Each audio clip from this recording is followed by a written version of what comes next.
The broadcast is now starting. All attendees are in listen-only mode. All right, welcome ladies and gentlemen, welcome friends. James Hayes, Managing Partner, Coach and NLP Trainer at the Coaching Room here. Pleased to have you. A little bit of a technology check. Can you hear my voice? Can you see my screen? Just drop a little note in the chat box.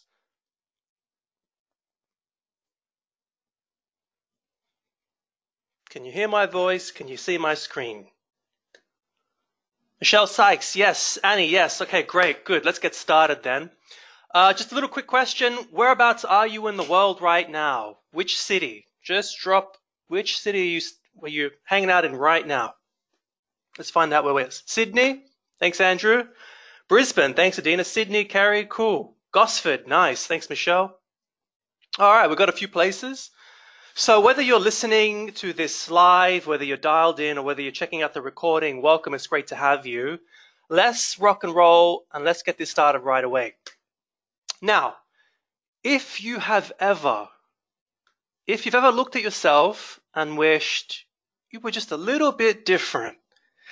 Now, I don't mean a different person, but I mean like maybe more confident or relaxed or convincing or playful, or maybe just a person who follows through more and doesn't procrastinate. Whatever it is, but if you've got a vision for yourself that you don't quite fit and you don't know how to step into, or if you've ever had troublesome emotions or a troublesome voice in your head, you know that voice of judgment, the one that doubts and criticizes, it just gets in the way and holds you back a little bit from living a bolder life. Or if you ever struggle communicating with others, like your boss or your staff, maybe even your loved ones, and you're just getting some frequent misunderstandings, like you're trying to say one thing and they're hearing something else.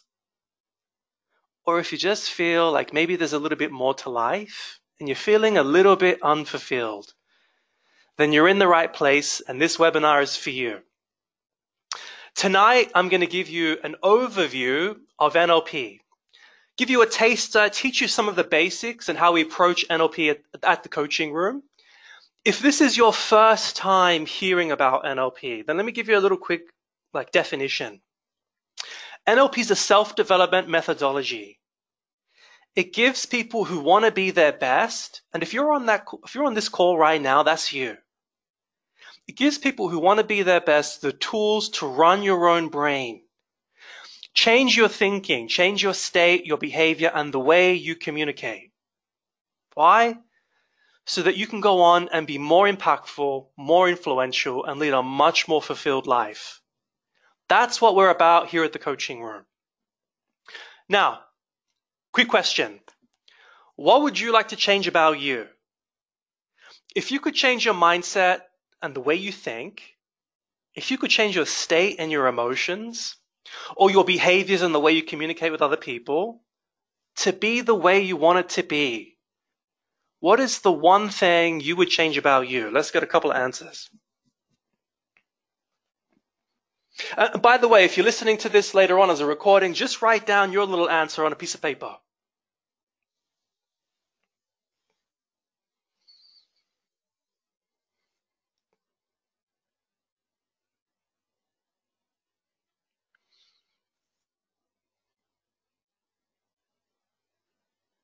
All right, to be more confident. Nice answer, Michelle. Thank you. Good. So just take note of whatever you've written down, either in the chat box or in your little piece of paper. And let me introduce you to Nat. I'm going to explain a little bit about NLP by introducing you to one of our students. Now, Nat is one of our NLP practitioner students, and her thing was public speaking. Now, she was terrified of it. When we had her in class, she would ask a question in the group, she would go bright red, she'd fumble her words, and she'd speak really quietly. Now, talking to Nat, she told me when she was in primary school, really, really early on, like it must have been year 2, year 3, she had a speech to do, right? She had this speech to do, and she put a little joke in this speech, and when she did it, it went flat. Right? No one laughed. She went bright red. She forgot her words, and then she bummed out. And that's when the kids laughed. Now, that experience, and I'm sure many of us have been through like similar experiences, right? That experience created an association for Nat. For Nat, the association was public speaking equals humiliation. Now, we're making associations all of the time. It's how we learn things. In NLP, it's called generalizing. When you first learn to tie your shoelace with your first pair of shoes, you didn't learn to do it all over again when you got a different pair of shoes, did you? No. You generalize the experience of tying laces with the first pair of shoes to the second pair, and then the third pair, and then the fourth pair, and every other pair since then. Right? It's how we learn. We learn by associating and linking our internal experiences to the external world. Now, your mind is constantly doing this. And the more powerful the emotion in a situation, the more powerful the association. Now, if you can imagine being a little kid, being a little Nat, and really feeling humiliated in front of your class, which like at this point in your life, it may as well be the whole world. That's going to create a really strong fear-based association with public speaking. You might even notice that some of the things like in your life that you've linked together, maybe they seem a little bit childish. Like, for example, you're a full-grown adult and you jump up on a chair hysterical about a tiny little spider. That's because these associations, like a lot of these associations, the ones that you make when you're a child, are often some of the strongest.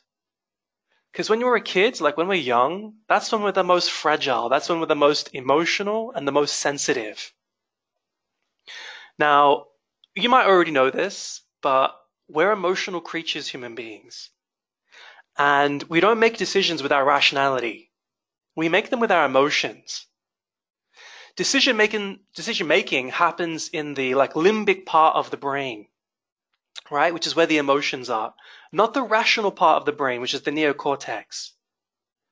Now, for the average human being, what that means is we make decisions emotionally, and then we backwards rationalize them.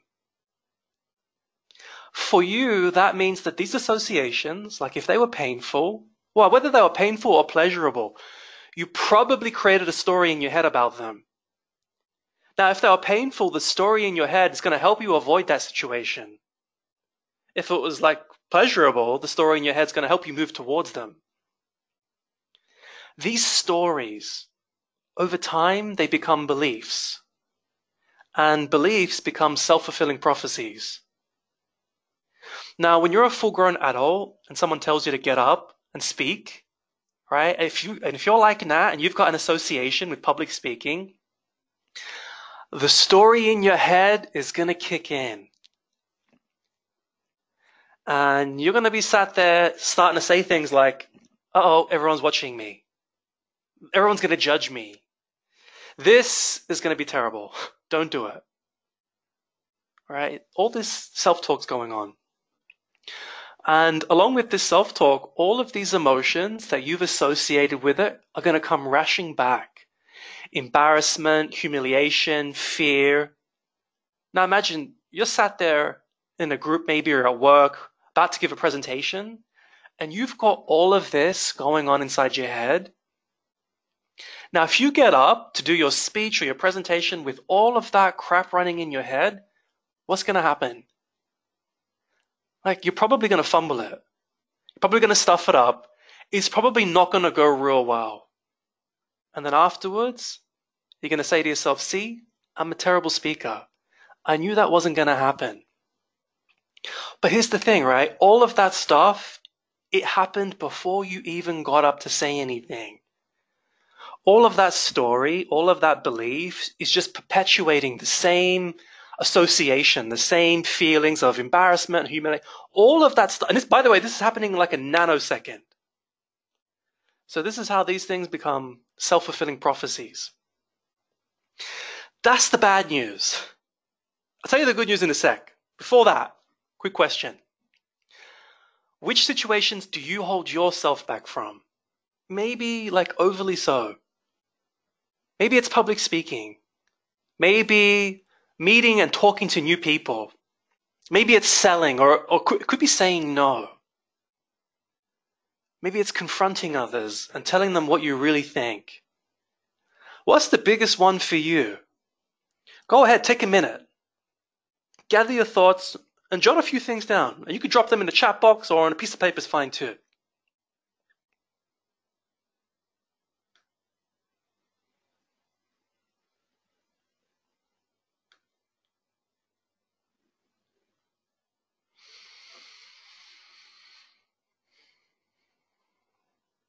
All right, meeting new people. Thanks, Andrew.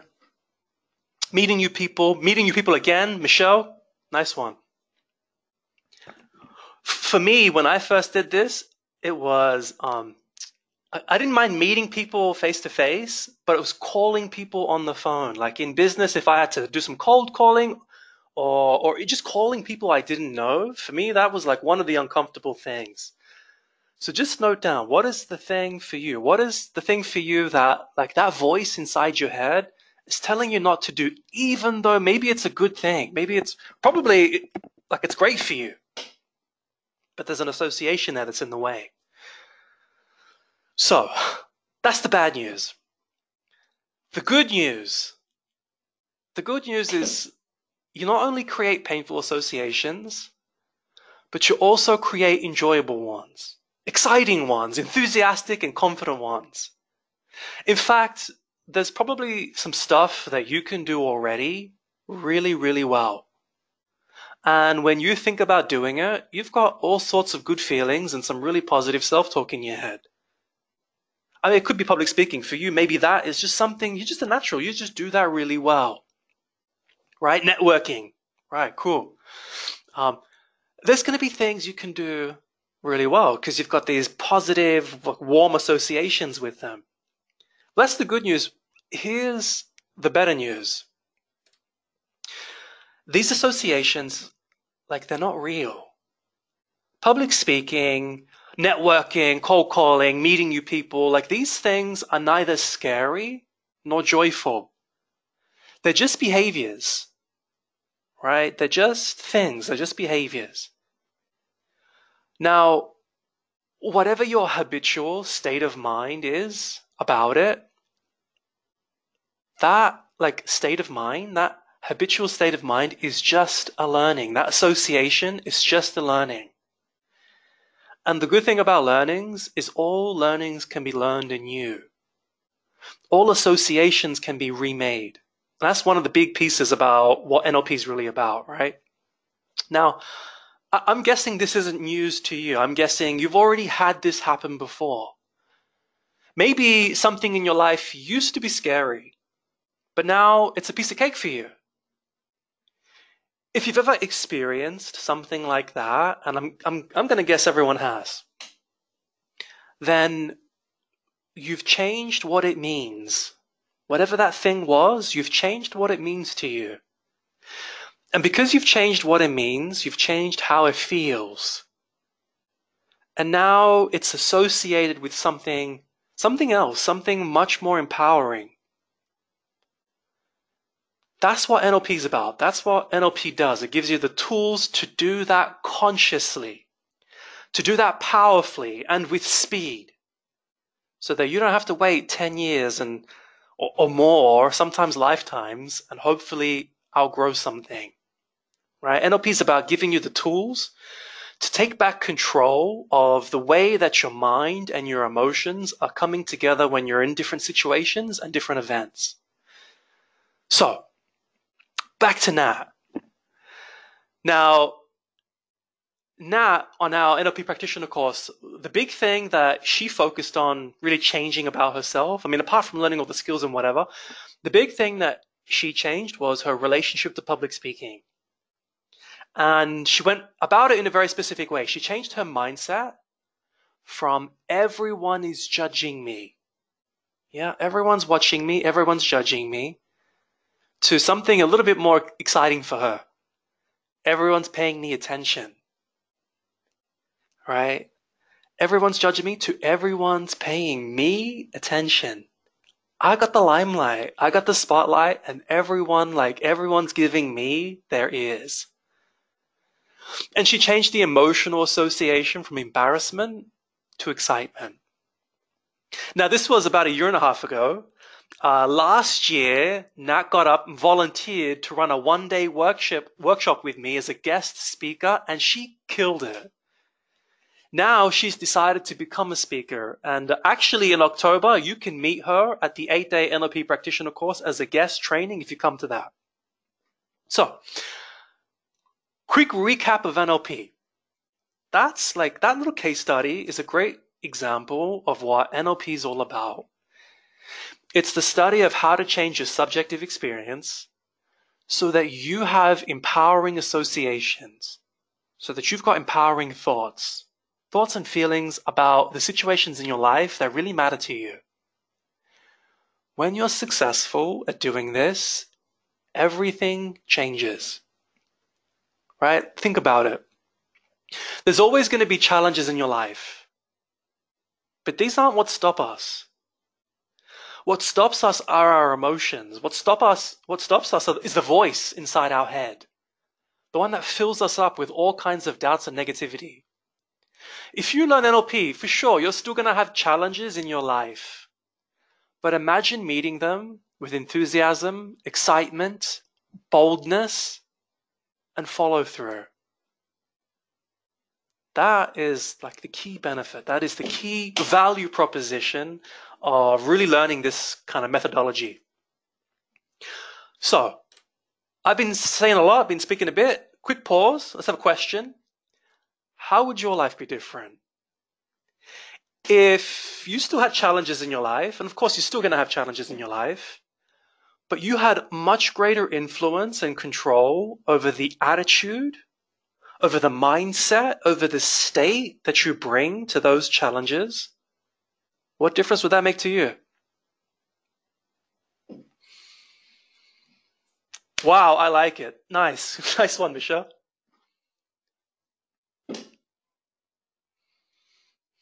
Take a minute, write down your answers. What difference would that make to you? Like, what would you do differently? I know for me, one of the big changes is I stopped lying to myself about something very specific. I was really good at playing small. I think all of us are really good at playing small in different degrees, right? But I would convince myself that I wasn't ready to seize some opportunity. Like maybe I had a great example is doing this. When I first became a speaker, prior to doing NLP, the stuff that would go through my head is, I couldn't do that. I need years of training. I need this. I need blah, blah, blah, blah, blah. Really compelling story. But actually, it was just a lie. It was just, I didn't want to be nervous. I didn't want to be afraid. I didn't want to face those challenges. And so it was easier for me to play smaller in my life. And since making these changes, there's still challenges in my life for sure, but now they're exciting. Now they're things to do. Now they're opportunities to be alive. So what's the big change for you? All right, there'd be no more excuses. Nice one, Dougie. All right, let's move on. Now, of course, we're talking a lot about NLP, right? And success and those things. And you can still be successful without NLP for sure. But if you don't know how to change your subjective experience about situations and events, then life is a little bit like the lotto. Because unless you had incredible parenting and first-class upbringing, then you've probably ended up with a bit of a mixed bag in terms of your conditioning and your personality and your traits. Your associations with things, they're going to be a mixed bag. There's going to be some things that you're really excited to do, and probably in your work right now or in your business right now, those are the things that you thrive at. But then there's going to be all of these opportunities, all of these types of work, all of these not even just work things, but personal things that you're not going to go for. Not because you don't have the skills, not because it's not possible for you, not because you're not capable of it. Just because it's being linked with pain. It's being linked with a fear of rejection. It's being linked with some painful experience from the past. And that's really like the rub here. If you don't learn how to change those things, then just like all of us, you're going to have ended up with traits that you were conditioned to have, not the ones you wanted to have. And this is really meaningful for me, right? Because now, like a lot of your success in life is going to be hindered by reactions to the past rather than responses to the present. And for me, that's like a big part of the definition of living an unfulfilled life. Like living a life where I'm not going for the things I want to go for. Whether I succeed or I fail, just not going for the things I want to go for. Not talking to the people that I want to talk to, or connecting with the clients or the opportunities I want to connect with. Like, I don't know you very well just yet because, it's our first time meeting and a lot of this is, mostly a one-way conversation. But I'm going to guess that a lot of the beautiful things in your life have come from bolder moments. Like, I don't know, the husband that you're with, or the wife that you're with, or the partner that you're with, or the best friend that you have, or if you've got a really amazing job, or whatever it is, the beautiful things in your life, I'm going to guess they came from a bolder moment. From a moment where, rather than holding yourself back with self-talk and with emotions that aren't working for you, you just went for it. Imagine you're doing that 24/7. Living your life in accordance with your highest values, the things that actually matter to you. Sure, you're still going to fall down, bump yourself, make mistakes, get hurt. All those things are still going to happen. That's part of being like a human being. But what I'm talking about is the difference between being fully alive, fully human, versus only living a shadow of what we're capable of because our emotions are in the way, or the story in our head is in the way, or there's negative beliefs in the way. So, that's, a real overview of what NLP is and why it's so powerful, why I love it so much, and why I'm really promoting it tonight. Let's get into learning a little bit about it, right? Because I don't just want to talk about it, I want to teach you a couple things as well. You can think of NLP as redesigning your life. But it's redesigning your life by redesigning yourself from the inside out. Think of it as an upgrade to your operating system where you get to choose the changes. I know you didn't get a manual that goes along with your brain when you were born, and they probably didn't give it to you at school. And so NLP is giving you the manual for your brain. So let's have a look at a bit of the menu of NLP, right? There's a limit to how much I can show you tonight in this webinar. So think of tonight as a menu of NLP, and if you want the full meal, then the coaching room's NLP practitioner is where it's at, and I'll tell you how to get access to that at the end. So that said, I want to give you a taster of some tools and some techniques to get you started on your NLP journey and start making some changes right away. So let's do that now. Let's start with one of the really important pieces, right? Understanding yourself. This is a model, this is called the NLP communication model. And this is a model for understanding you more fully, and it's a model for understanding other people more fully. Think of this as like a diagram of everything we've talked about so far. So let me explain this diagram, and I'm going to start from the left and go to the right. Now in this diagram, imagine you're the person in blue with that big fat pink brain because you're smart. And notice on the left, on the far left, there's a purple triangle called external event. Now what this is pointing to is all the time there's things going on around you. There's things happening that are external to you. So a couple of examples. This webinar is an example of an external event. Someone yelling at you is an external event. You're stuck in traffic. That's an external event. You got a pay rise. That's an external event. There's always something happening around you, right? there's what happens around you, and then there's what happens inside you as an interpretation. So you've got external events going on around you. Now, different scientists will have different numbers, right? But the statistics are that at any given moment in time, you're processing 2 to 200 million bits of information per second. Right? Just let that settle for a second. 2 to 200 million bits of information per second. Across the visual spectrum, the sound spectrum, the physical tactile spectrum, or just all spectrums of life, you're getting an overwhelming amount of information. But guess how much of that information you can consciously pay attention to? Because I know right now you're not listening to this and paying attention to 200 million bits of information. You can pay attention to about 4 bits of information. Just 4. Right? Just 4. So 4 pieces of that information are getting in, and the rest is just like going into the background. So what determines which 4 bits of information get in and which 4 bits, like which of the rest of the bits get out? Well, these are your filters. You see there's 2 little boxes here. We've got meta programs and we've got the category of filters with values, beliefs, language, etc. All of these, including meta programs, they're just filters, right? They're just filters. So let me give you an example of how a filter works. Now, I'm going to guess that some of you on this call are perfectionists, because there's always a couple of us.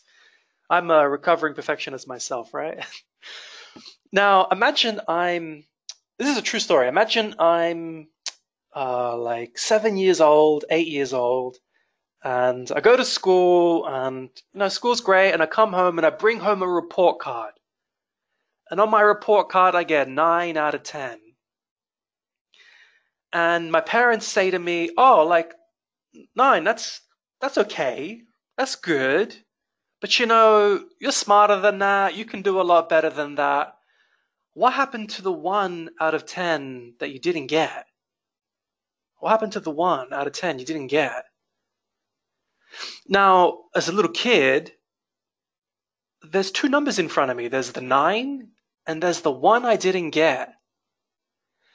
I'm starting to learn from mum and dad that the 1 out of 10 that I didn't get is more valuable than the 9.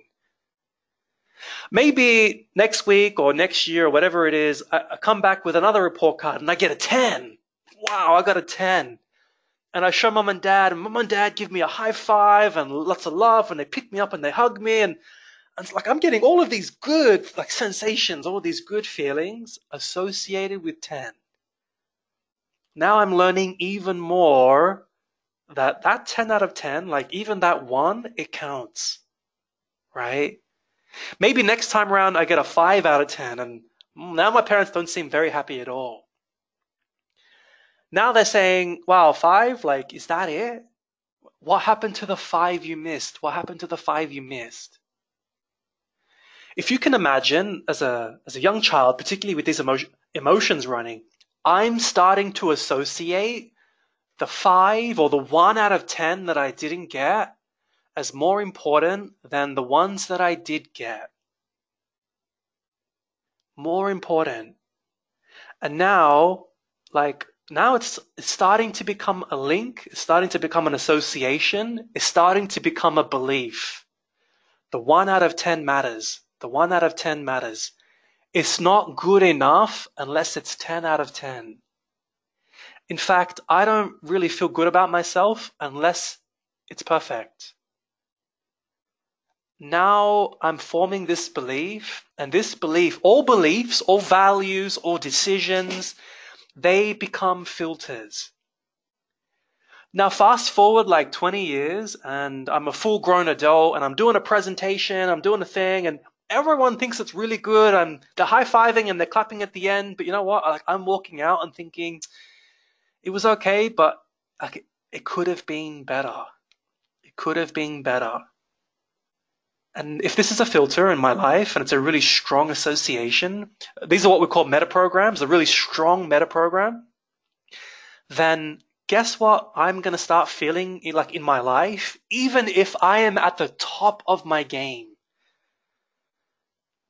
I'm going to start feeling like an imposter.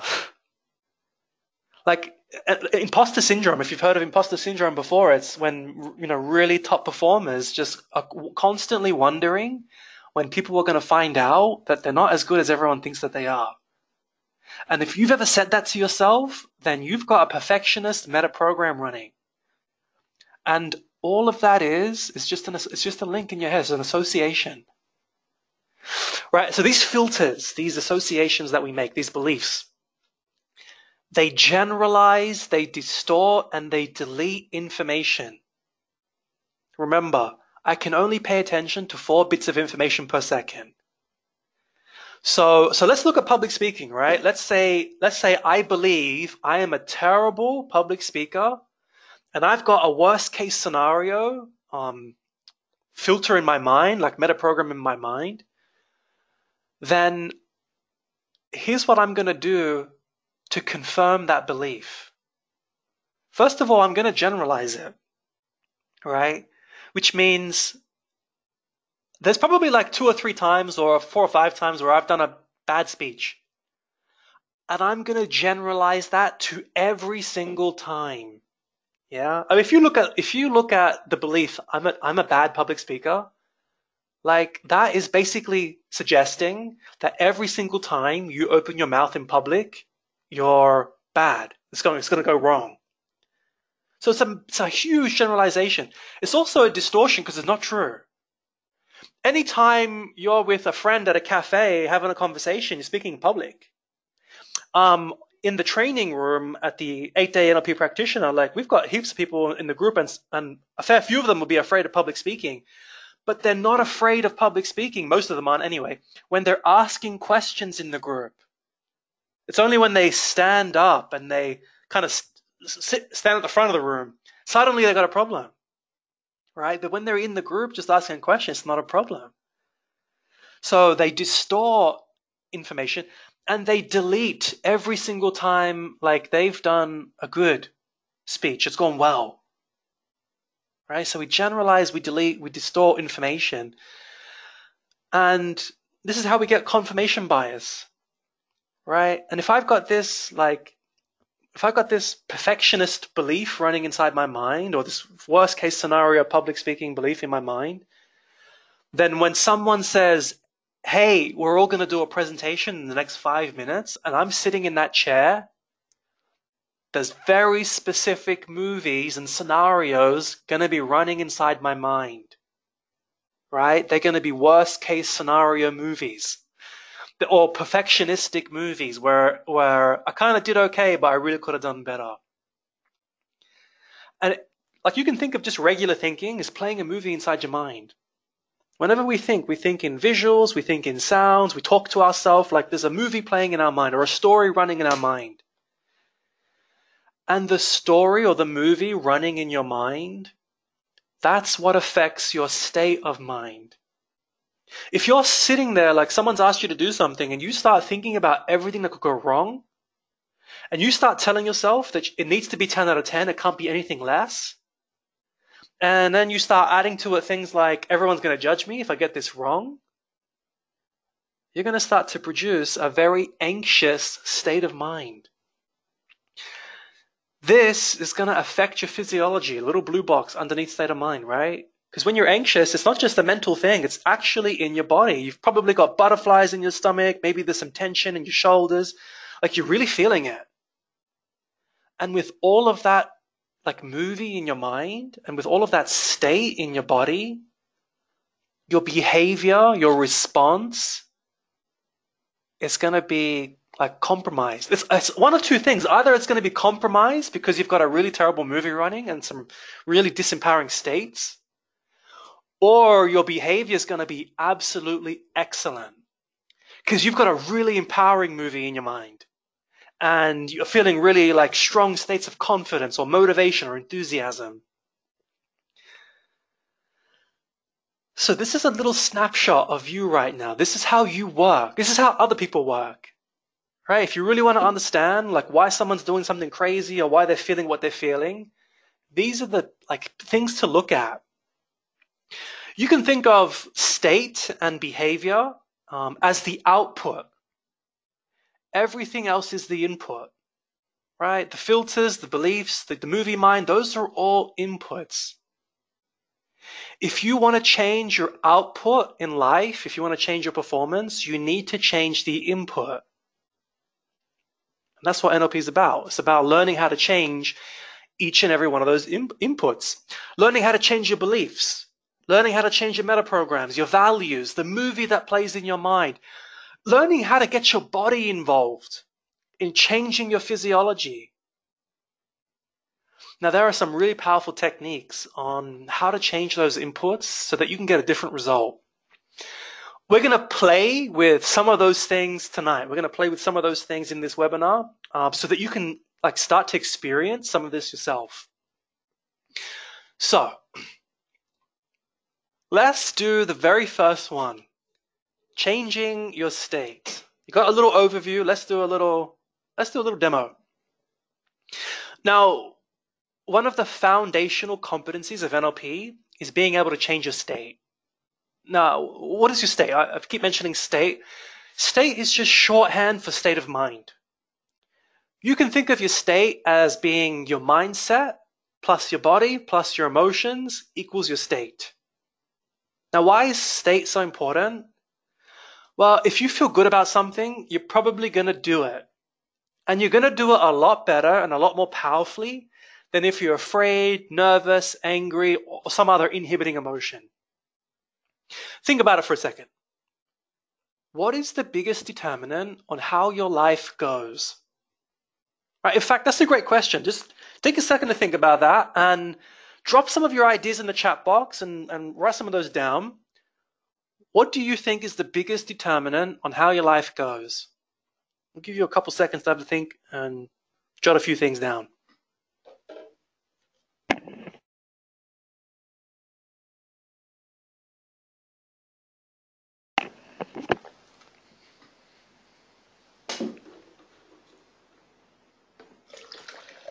Just pour myself some water.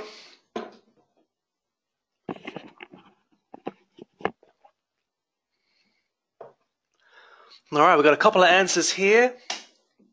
And this is some pretty intelligent answers, right? So we've got lack of belief and confidence. Thanks, Adina. Michelle, my self-talk, good or bad? This is true. Andrew, having a fixed mindset. This is also true. Dougie, mindset, also true, right? Now, these things definitely matter, and I'm going to really like point to how they matter, right? Now, I'm going to simplify it a lot.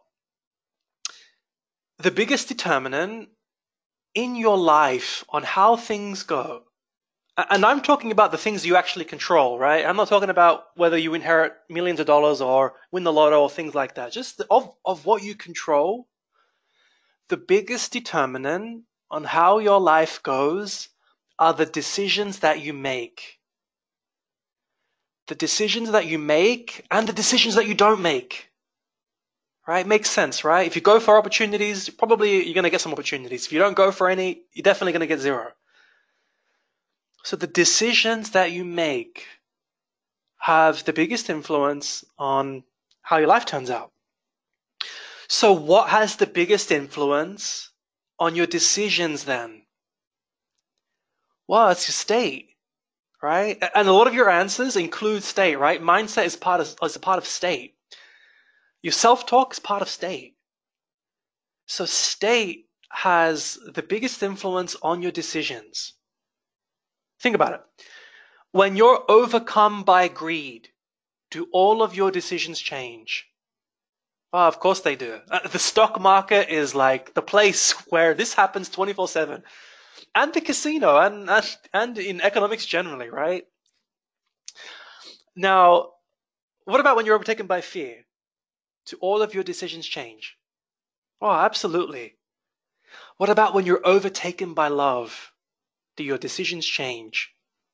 100%. You might have the most golden and intelligent plan for your life, and I hope you do. That's amazing. But whether you follow through on that plan, moment by moment, is highly dependent on your state.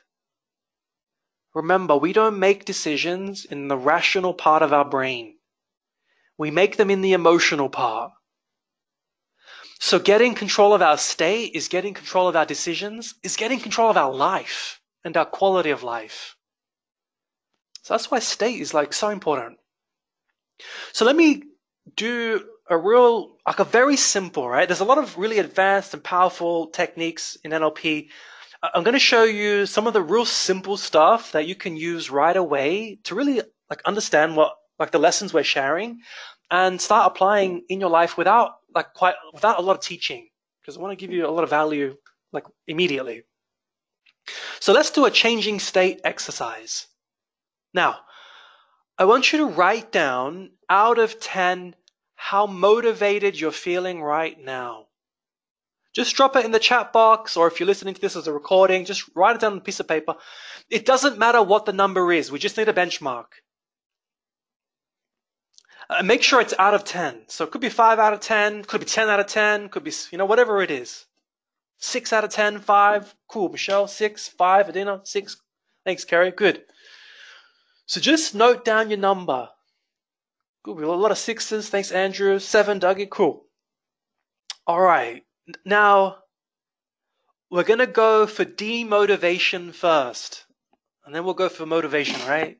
Sometimes it's easier for people to believe that they can make themselves demotivated. It's more easy to believe that than if they believe they can make themselves motivated. So I want you to just sit back, relax in your chair, and I want you to close your eyes for a minute.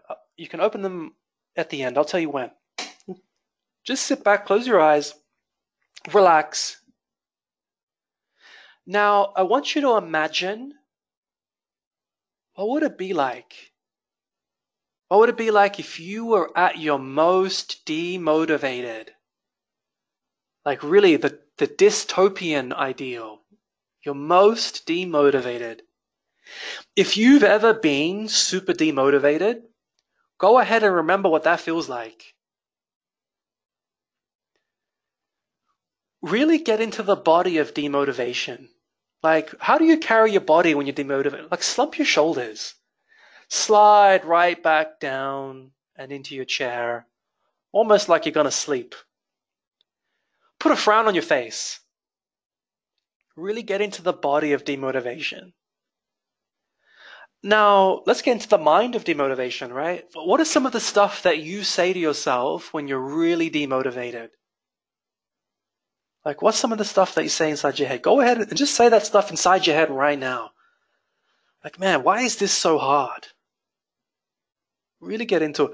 For me, when I'm really demotivated, I imagine everything else I'd rather be doing. And definitely, I don't want to be doing whatever this task is. The task seems so long and never ending. And, Now ask yourself, have you ever felt more demotivated than you feel right now? And as you ask yourself that question, really notice how it changes your state. Exaggerate it. Exaggerate your body. Exaggerate the dialogue inside your head. Really experience what it's like to be demotivated in your body and in your mind. And as you do, notice how that feels. And just go ahead and put down a number out of 10 now. How demotivated are you feeling right now? Drop that in the chat box or on your piece of paper and just notice how it's a different number, right? Maybe before you were a 6 or a 7 or whatever, and notice what it is now. Right, we got a 2, a 4, a 2. Thanks, Dougie. Thanks, Carrie, Andrew. Yeah. So just notice it's a different number now, right? And notice you did that. You've created that experience. So let's go ahead. Let's flip it around now. I want you to just stand up for 1 second. Just get out of your chair. Just shake it off. Just shake it off. Take a seat. And this time, sit right up as if this is the most important information you're ever going to hear. And by the way, like, I kind of think that it is. So just sit right up like you're fully wrapped, like you're paying 100% attention. Really square your shoulders. Put a look of determination on your face. And this time in your imagination, like, go crazy. I want you to imagine what is your most motivated self like? Really picture it and really step into it. Breathe it in. The utopian ideal. What do you look like when you're 10 out of 10 motivated? How do you sound when you're 10 out of 10 motivated? What do you feel like? Really get into it. Really sit like it, look like it, really feel it. What are the kinds of things that you say to yourself inside your head if you were like 10 out of 10 motivation? What would you be picturing? What would you be saying inside your head? Take a deep breath, like breathe in motivation. And as you do, notice how your state changes. Have you ever felt more motivated than you feel right now? And whether you have or you haven't, doesn't matter. Just go ahead, write down, out of 10, how motivated are you feeling right now? Drop that in the chat box, write it down on paper. Yeah, notice how the number changes. We got a 9, we got a 9, we got an 8. Andrew dug it in, a nice. Yeah. Congratulations, right? You've just changed your state using your mind and your body, which, by the way, is what your state is made up of. Notice, like when you're in a good mood or a bad mood, there's body language that goes with it. And there's a story in your head that goes with it. This is not a coincidence. It's the cause. The only difference between what you typically feel and what you did just then is typically you've got a habitual story running in your mind and a habitual body language that goes with it, which maybe you don't even notice. Like, it's such a habit. You just think about cold calling or approaching strangers or whatever it is, and all of that stuff just kicks in. It's a habit. It's a habitual association. If you want to change your experience, you need to change that habit by changing the state. Now, let's translate this. Let's translate this into some habit change for you. Because now you've learned a little bit about how to change your state. Let's translate this into habit change. Now, I'm going to teach you something called a pattern interrupt. You can think of a habit as just a pattern. So we want to interrupt a habit. Now, and this is pretty straightforward. This is something you can start doing right away. So remember I was saying you've got these negative associations. And they're just a story or a movie in your mind with body language that goes with it. So if we want to change that association, we need to interrupt the habit of you running it and then change your state. Now, a pattern interrupt is from NLP, and this particular pattern interrupt, I like this one a lot. This is from a gentleman in the United States called Cesar Rodriguez. I heard him use it and I loved it. And so now I'm going to share it with you. Now, he uses this pattern interrupt in the context of cold calling or cold approaching strangers, because that's his business. That's his whole business thing. Training sales reps and cold calling, all that sort of stuff. That's his thing. But you can use this for anything that frightens you. Public speaking, approaching strangers, even in a personal, maybe you want to make friends, maybe you want to approach someone for a date, whatever it is. Now, like the thing about cold calling, and this is true for basically any association that's scary, for a lot of people, like the association of cold calling or cold approaching strangers is like it's scary. They see an opportunity. You see an opportunity. And as soon as you see an opportunity, your mind starts vomiting all kinds of story about why you shouldn't do it. They're going to reject me. They're probably busy right now. I don't want to bother them. They might think I'm being rude, and so on and so on. Right? All of that story starts kicking in. And then the body gets all tight and contracted. Maybe you're breathing shallow. And now there's this feeling, this state of fear associated with making that call or approaching that person. Now, as soon as that stuff starts running, bam, snap. Do something crazy.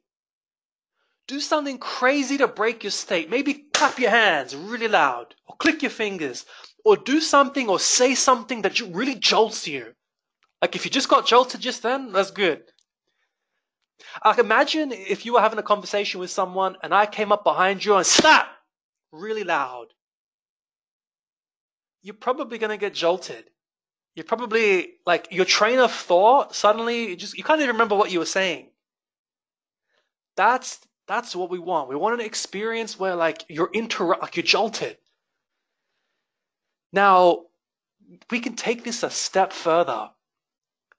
Imagine like along with this like snap, and it can be whatever you want, right? I'm just using clapping your hands because it's an easy thing. But imagine like whatever stuff you were saying in your head, whatever scenarios you were playing around, like imagine you're literally scrambling them.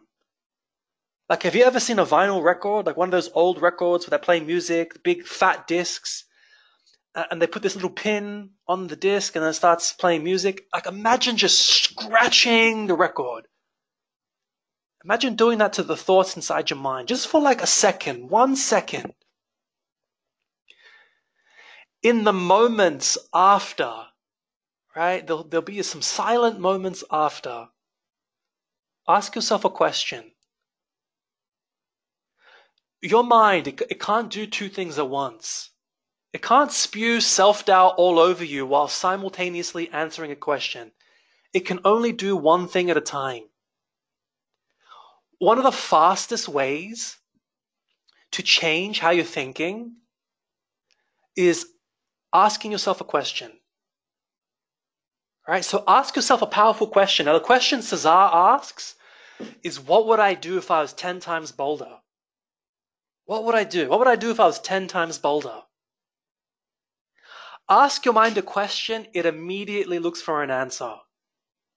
Now there's a new movie playing in your mind of what you would look like, feel like, sound like, do differently if you were 10 times bolder. Does this sound familiar? Because it should. Because guess what we're doing now? We're changing state. Right? We're really getting, and when you do this, really get your body into it, really get your mind into it. And whatever comes up as the answer, what would I do if I was 10 times bolder? Whatever comes up as the answer, just immediately go and do whatever it was you came up with. Every time you encounter this situation, like bam, snap, interrupt the pattern. What would I do if I was 10 times bolder? Bam, go and do it. Now, it doesn't actually matter what the outcome of the question is. It doesn't matter. This isn't about the outcome. It's about the association you're building. In this case, you're building an association of boldness and confidence. It's like you're reprogramming the habit from timidity to boldness, from fear to boldness. The more you do it, the stronger that association is going to become. Now, you may not get the exact outcome you wanted from that specific situation, but are you going to get much better results in the long term from being bolder and more confident in that context? Absolutely, 100%. So, quick question. If you were to start using this simple technique right now, what difference would it make in your life?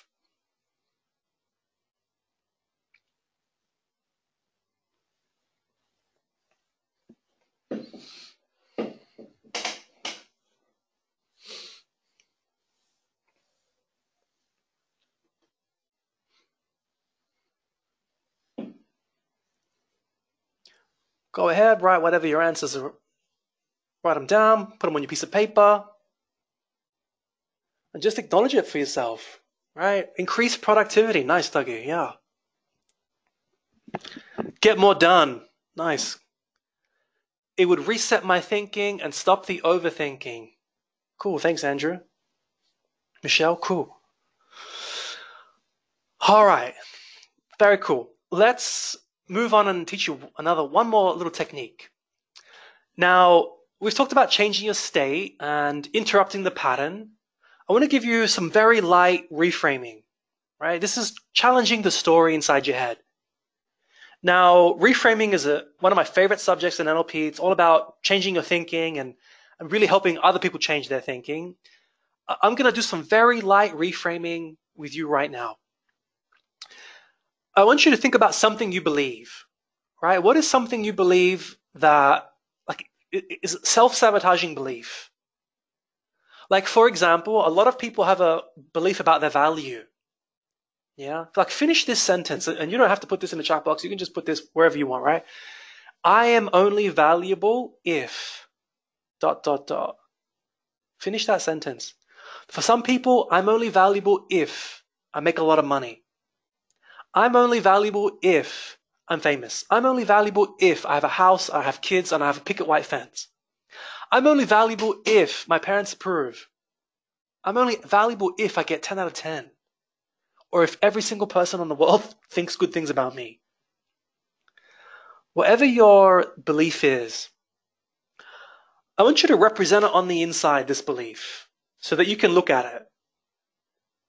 Just make a little picture of it, represent it, whatever, however you want to recreate it on the inside so that you can look at it.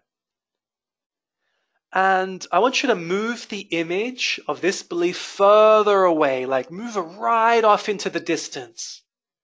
If it's a sound, make it super quiet. If it's got some size to it, make it really small. If there's any colors in it, make it black and white. Drain all of the color and the sound, and so it's just like this, empty husk. Now let me ask you some questions, and you don't have to answer these out loud, just on your little inside. These are yes or no questions. This belief, were you born believing this? Or did you learn it? What was the positive intention of learning this belief? Right?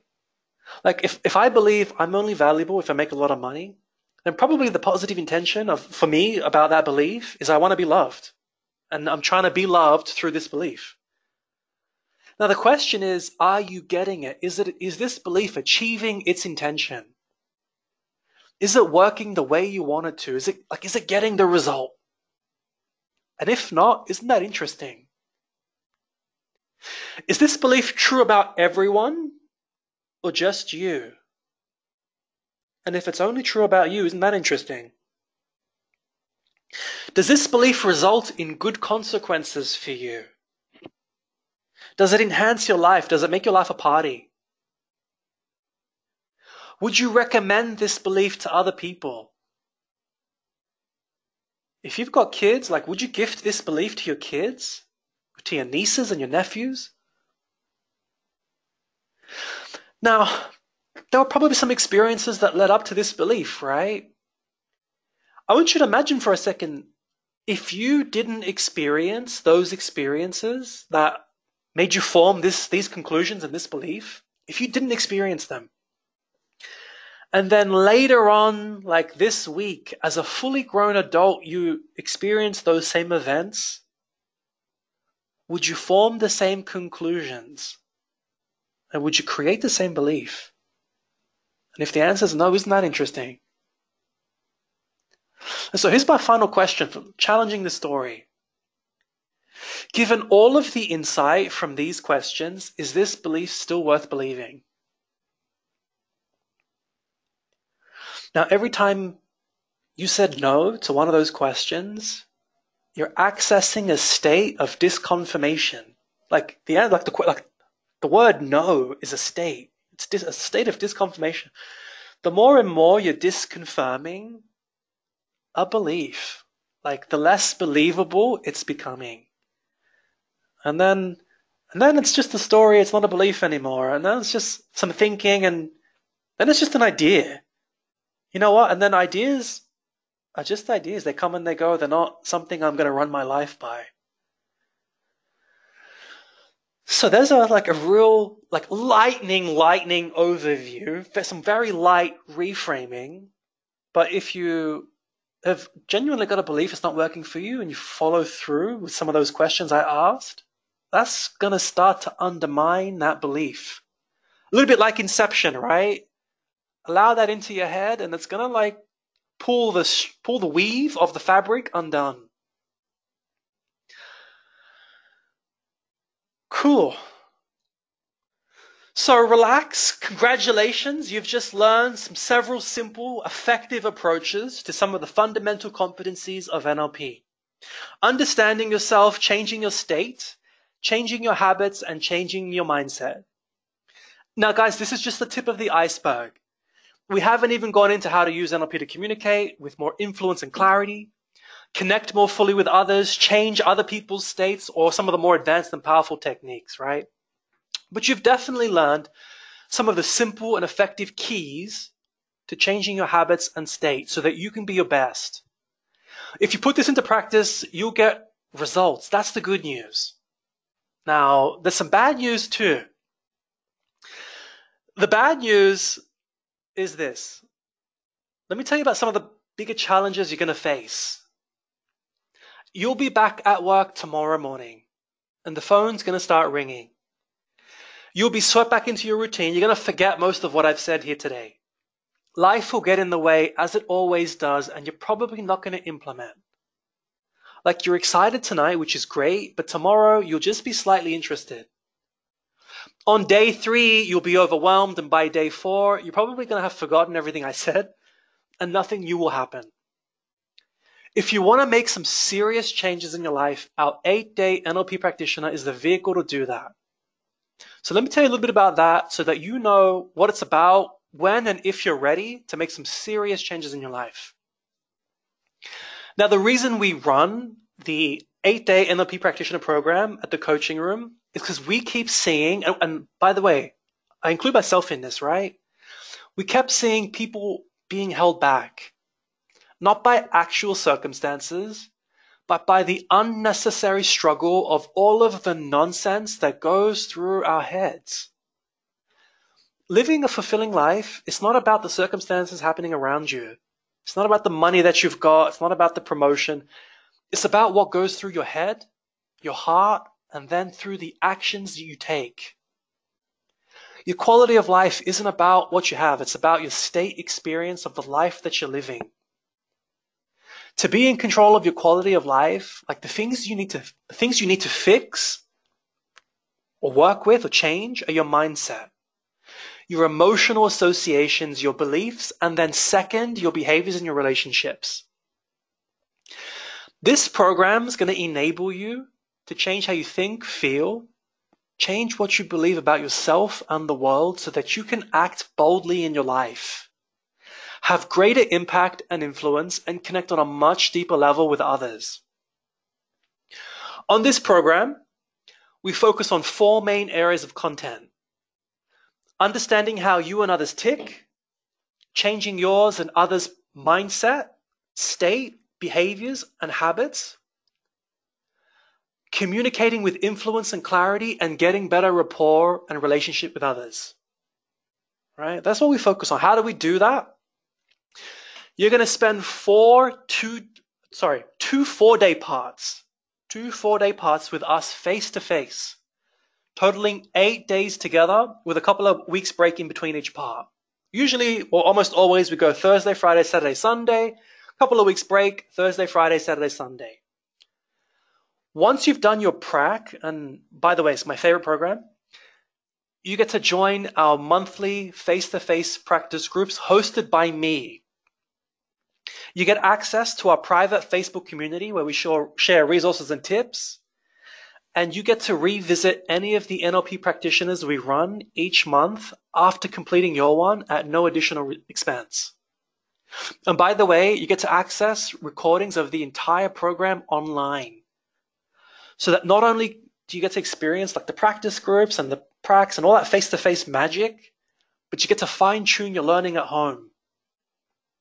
Now, all of that as an investment to get access to all of that, it's only going to cost you $2,949, which is about half the cost of other NLP like houses in the market. And we do that on purpose.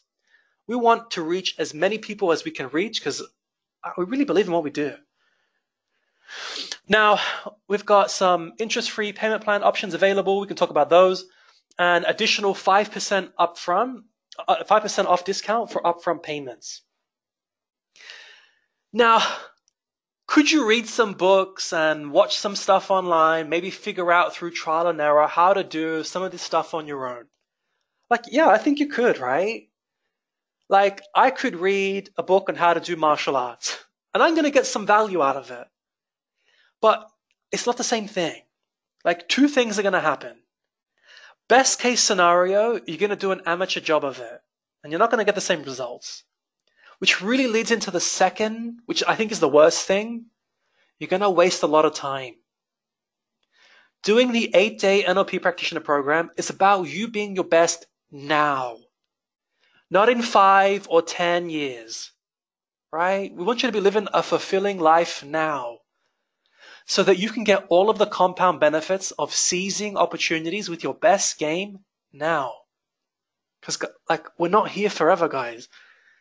Why waste years of your life that you'll never get back? My friend Tucky Moore, he once quoted from somewhere else. I don't exactly know where this comes from, but I think it's a really true quote. Rings true for me. He said, "The successful spend money to save time. The unsuccessful waste time to save money." Now that's a little bit of philosophy from me. One of the big differences about the coaching room specifically, our approach to NLP is a little bit different from what's out there in the market. We use Michael Hall's Meta NLP, which has evolved like out of classical NLP with some significant differences. Meta NLP transcends and includes classic NLP by bringing in meta states, which is one of the newest and most like revolutionizing models in NLP. With meta states, like you're learning to run your own brain at higher levels by bringing in meaning. You know, classic NLP, for example, will look at change work and changing beliefs and things like that. It'll look at it through changing representational systems. And you did a little bit of that earlier today when you were making your representation small and tiny and pushing it away and making it black and white. Well, meta NLP and meta states brings meaning into these systems to enable a lot more leverage and a lot more like efficient approach to change. Reframing with meta states is like 6 steps. Reframing with classic NLP takes a lot longer, like 20 plus steps. So that's a little bit about our difference. Now, our NLP program is not a right fit for everyone. And I don't know if it's a right fit for you, I don't. I got no idea what your circumstances are or what you're trying to use NLP for. So if you're interested in learning and maybe doing the 8-day NLP program, the next step is to have a 20-minute chat with me, the trainer. I'll be one of your trainers for the NLP practitioner program. If you do it in October, you'll definitely have me. And my job on this call is to figure out if it's a right fit for you and if it's a right fit for us. If it fits what you're looking for, I'm going to put you in touch with one of our course coordinators and they can help you book in from there, right? In your own time. If it's not, I'll politely refer you elsewhere if I can. So I got a little link up there. Use this link to book in that conversation with me. Go ahead, you can do that now. And this link's going to give you access to my calendar, and you can book in over the coming days or over the coming weeks a 20-minute chat, friendly chat that suits you, and we can figure out if this is the right fit. Now, guys, it's been a real pleasure. I've loved having you. I'd love to see you face to face and get a little bit more intimate with you live. I'll catch you in the link. It's been a pleasure. Really enjoyed it. I'm going to leave this up for like another 5-10 minutes just in case you want to like leave it up and save that link or whatever it is. But we've come to the end of the night, so good night. And guys, it's been a pleasure. Thanks a lot.